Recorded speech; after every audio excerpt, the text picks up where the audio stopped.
Mesdames, Messieurs, bonsoir, bienvenue dans ce journal. Exercice grandeur nature ce matin sur l'autoroute A85 en Indre-et-Loire. Simulation d'accident de la route avec un car et des voitures. Il s'agissait de tester le plan Orsec. Nombreuses victimes, l'ancien plan rouge. Dans ce journal, nous reviendrons sur le malaise des auto-entrepreneurs. Le gouvernement veut limiter le recours à ce statut fiscalement avantageux. Nombre d'entrepreneurs pourraient basculer sous le régime de la création d'entreprises en cas de dépassement d'un certain niveau de chiffre d'affaires. Et puis, il a 40 ans, 40 années d'existence pour le marché de gros de Tours. Quelle est son utilité? Quel produit y trouve au nom? Immersion à la fin de ce journal. L'autoroute A85 fermée ce matin à hauteur de Mont en Indre-et-Loire. La préfecture organisait un exercice grandeur nature avec les pompiers, le SAMU et les gendarmes. Objectif, tester le plan Orsec. Nombreuses victimes appelées auparavant le plan rouge. Sur place, Brian Bock. Sur l'A85, vers 9 h du matin, un accident vient tout juste de se produire dans le sens Vierzon-Angers. 3 véhicules légers sont concernés. Mais quelques secondes plus tard, un bus scolaire voulant éviter l'accident se déporte et s'encastre contre le pilier d'un pont. Bilan, 2 morts et 48 blessés. Si ce scénario n'est qu'un exercice, il peut être malheureusement réel. Il est donc important pour les services de secours de s'y préparer. Ça nous permet au personnel de roder les procédures. Donc on a des procédures particulières dans le cadre de l'exercice d'aujourd'hui, qui a un plan Orsec, donc organisation de la réponse de sécurité civile, nombreuses victimes. Donc de tester à la fois la réponse des sapeurs-pompiers, mais également de tous les autres services intervenants, SAMU, gendarmerie, de manière à travailler de manière commune. Les victimes, jouées par des étudiants infirmiers, sont prises en charge par les sapeurs-pompiers et le SAMU. Certaines sont amenées dans cette tente appelée poste de secours avancé pour y recevoir les premiers soins. L'exercice aura mobilisé quelques 150 professionnels des secours, dont une centaine de sapeurs-pompiers. Nous, sapeurs-pompiers, nous avons mis en place notre plan secours à multiples victimes, qui implique l'engagement de moyens secours à personnes massifs. Et donc, on met en place des postes médicaux avancés, de manière à pouvoir regrouper toutes les victimes, les enregistrer, les trier en fonction de la gravité de leur pathologie, pour apporter les premiers soins temporaires, avant une évacuation vers un centre hospitalier adapté. Face à l'ampleur de ce type d'exercice réalisé en général qu'une seule fois par an, l'autoroute A85 a été fermée dans les deux sens pendant plus de 4 heures. La portion fermée au niveau de la commune de Mont n'a donc pas été choisie au hasard. On a effectivement coupé une autoroute. C'est une autoroute où on est entre deux bifurcations. Les itinéraires de déviation sont simples et ne gênent que très peu nos clients, puisqu'ils vont perdre 2 à 3 minutes de leur temps pour un retour d'expérience important. Dès 13 h, la circulation a pu reprendre. Si l'exercice s'est bien déroulé, il y a encore des efforts à faire, notamment sur la communication entre le terrain et le poste de commandement des pompiers. Ce dernier fait le lien avec les familles et les médias. Il avait annoncé son intention de déposer un pourvoi en cassation. C'est désormais chose faite pour Maître Moisan, l'avocat de Lisanne. Il vient de déposer son recours contre la décision de la Chambre de l'instruction de la Cour d'appel d'Orléans de maintenir Lisanne en détention. La décision date de jeudi dernier. L'ex-collaboratrice de Jean Germain est en effet incarcérée depuis 15 jours à la prison pour femmes d'Orléans pour ne pas avoir payé la totalité de sa caution. En bref, la grève à SNCF suivie aujourd'hui. Nous vous annoncions les prévisions de trafic hier et selon la direction, aujourd'hui, le taux de participation de la grève a atteint les 33,2% parmi le personnel. Et lorsqu'on regarde du côté des agents de conduite et des contrôleurs, on se retrouve avec des taux de participation avoisinant les 70%. Grève qui se poursuit jusqu'à demain 8 h. Des perturbations sont cependant encore possibles sur les lignes TER autour de Tours. Il s'agit des lignes Tours-Loche, Tours-Chinon, Tours-Vendôme-Châteaudun, Tours-Vierzon-Bourges-Nevers, Tours-Saumur et puis enfin Tours-Port-de-Pile.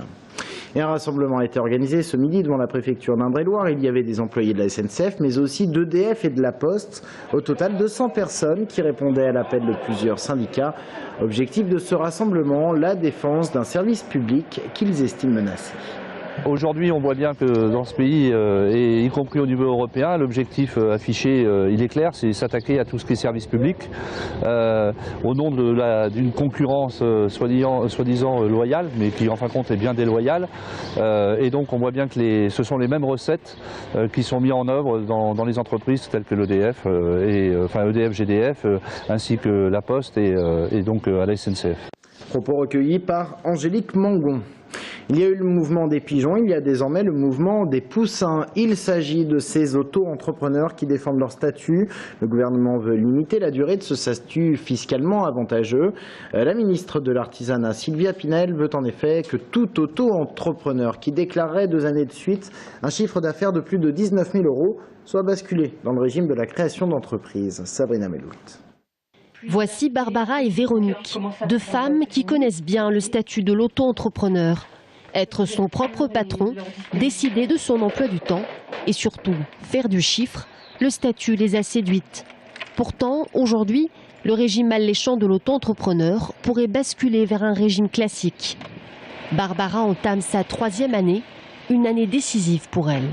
Là, je me suis dit, mon monde s'écroule, je vais peut-être être obligée de redevenir salariée dans un grand groupe d'assurance, ce que j'avais choisi d'arrêter. Ce qui effraie ces femmes, la logique du plafond.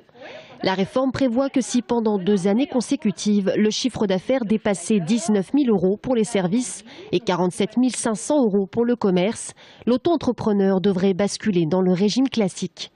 Les seuils précédents étaient respectivement de 32 600 € et 81 500 €. En 2012, je me suis trouvée confrontée à la logique de freiner pour ne pas dépasser.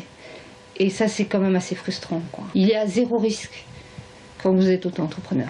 Quel est le but de cette limitation si basse? Je n'ai pas créé non plus mon activité pour ne gagner que le SMIC.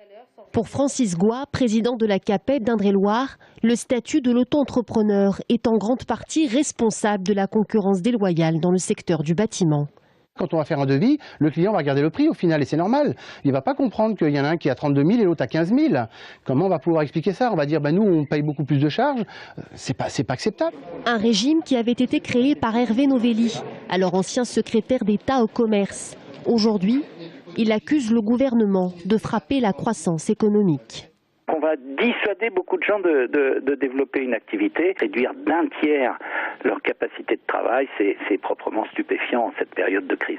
Je pointe du doigt la CAPEB, cette organisation du bâtiment, organisation professionnelle qui depuis le début a voulu tuer ce statut, elle va finir par y parvenir. Aujourd'hui, l'Indre-et-Loire compte plus de 7 200 auto-entreprises. Les secteurs les plus actifs restent le commerce, les transports, l'hébergement et la restauration. Nicolas Dupont-Aignan visite à Tours. Le président de Debout la République fait un tour de France des fédérations pour préparer notamment les prochaines municipales. Accompagné de son secrétaire départemental, il a aujourd'hui visité la base aérienne 705 avant de se rendre en visite ce soir auprès des militants. Nicolas Dupont-Aignan qui a notamment réagi sur le sort des employés de Michelin Jouer les Tours avant de parler des municipales. On l'écoute. Tous les pays du monde qui réussissent dans la mondialisation protègent leur industrie. Et nous sommes les idiots du village mondial.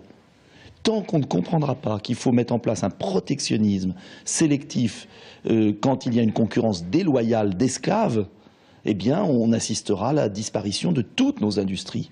Et c'est un drame pour les ouvriers, mais c'est un drame aussi pour une région. C'est un scrutin local et il ne faut pas non plus en tirer des leçons excessives.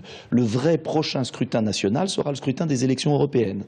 Au niveau local, vous avez des personnalités qui parfois sont de couleurs différentes, mais qui font l'unanimité. Donc attention à ne pas tirer des leçons. Nous serons présents, nous aurons des candidats, mais ce sera au cas par cas. C'est dans quelque sorte le ringiste local. Le marché de gros de Tours fête ses 40 ans d'existence. Bien installé à Rochepinard, il est le rendez-vous de pas mal d'habitués, commerçants, métiers de bouche entre autres. Mais qui trouve-t-on réellement? D'où viennent les produits? On voit cela avec Guillaume Marc et Thibaut Mans.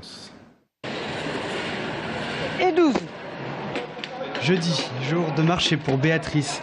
Cette marchande de fruits et légumes fait chaque semaine le déplacement depuis le Cher pour s'approvisionner. 150 km. Juste pour venir voir Chantal, hein. C'est bien, hein. Chantal, c'est elle. Le marché de gros, elle le connaît bien, elle y travaille depuis son ouverture il y a 40 ans. Pour elle, les clients recherchent une chose. La fraîcheur, la qualité et la fraîcheur de la marchandise, essentiellement. Proposer des produits frais, mais surtout des produits locaux. Voilà le secret du marché de gros. Ainsi, les grossistes qui font venir leurs produits des 4 coins de France côtoient des producteurs du coin. Chaque jour, les maraîchers de la région, par exemple, viennent présenter leur production. Ces laitues, elles ont été cueillies à quelques kilomètres à peine de Tours, à Saint-Pierre-des-Corps, et c'est ça qui attire le client. Les gens viennent ici pour le produit de maraîchage parce que c'est la mise en marché immédiate. C'est la plupart du temps des légumes qui sont cueillis le matin et vendus l'après-midi. Restaurateurs, marchands de fruits et légumes, les professionnels paraissent séduits. De quoi ravir les exposants du marché de Gros qui fête aujourd'hui son 40e anniversaire. En bref, c'est samedi que le pont Wilson à Tours rouvre à la circulation automobile, mais dans un sens seulement, le sens entrant, c'est-à-dire dans le sens nord-sud. L'autre voie est neutralisée pour la réalisation d'une piste cyclable et d'une promenade pour piétons. Cette promenade est d'ailleurs inaugurée demain soir à 18 h. Et on termine ce journal avec le Conservatoire de Tours qui prépare son grand spectacle, un ballet intitulé Le Prince Sacha. Le spectacle des élèves du Conservatoire n'a lieu que tous les 2 ans. Et cette année, rendez-vous unique à l'Opéra de Tours ce vendredi soir à 20 h 30. Michael Briffaut assistait aux dernières répétitions. C'est l'histoire du prince Sacha qui rêve d'épouser la belle Marie de Tours. Mais une méchante sorcière jalouse le transforme en cerf et l'oblige à vivre avec les biches dans la forêt de Chinon. Voici pour l'histoire. Mais à l'heure des dernières répétitions, la pression se fait sentir pour celle qui sera sur le devant de la scène à tout juste 16 ans. Je suis en première, donc il y a le bac aussi qui arrive, donc là ça fait un peu tout en même temps. Cette semaine c'est ma semaine de révision normalement, donc semaine de révision plus répétition, plus tout ça. Ça fait beaucoup de pression. Alors oui, c'est vrai, on s'habitue, il y a les examens, il y a tout ça, mais c'est lourd à porter, il y a des moments qui sont difficiles quand même. Si les 2 élèves tête d'affiche du spectacle ne savent pas encore s'ils feront carrière dans la danse, ils savourent leur chance d'avoir été choisis par leur professeur pour incarner le prince et la princesse. C'est vrai que c'est quand même une belle récompense sur une année, et puis même depuis mes 11 ans de conservatoire, c'est quand même bien de pouvoir se présenter sur la scène de l'Opéra de Tours en personnage principal. Quand Rémi, mon professeur de danse, m'a annoncé que m'avait donné le rôle de la princesse, c'était la consécration, c'était juste magique, enfin, c'était juste génial. Au-delà des danseurs, des comédiens, des compositeurs et des chanteurs ont été mobilisés. Bref, tous les talents de l'école sont réunis.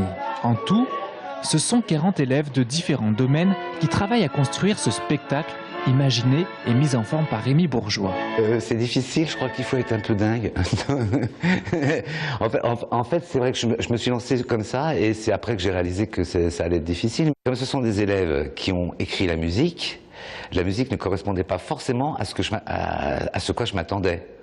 Donc, mais c'était une expérience très bonne parce que justement ils m'ont obligé à donner une autre couleur chorégraphique qui n'était pas celle au départ que j'avais pensé. Le prince Sacha transformé en cerf sera-t-il tué lors d'une chasse? L'amour triomphera-t-il?